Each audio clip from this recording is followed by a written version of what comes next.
రాజ్యాంగాన్ని కాపాడుకుందాం,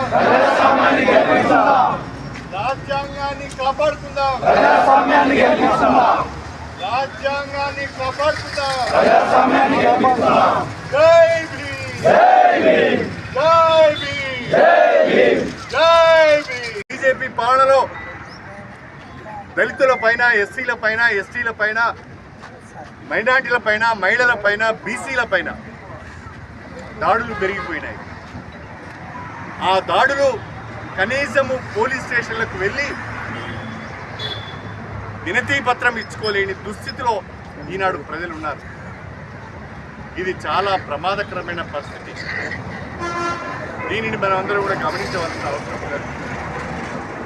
దయచేసి అంబేద్కర్ గారు మనకు రచించి ఇచ్చిన రాజ్యాంగాన్ని కాపాడుకోవాల్సిన అవసరం లేదు.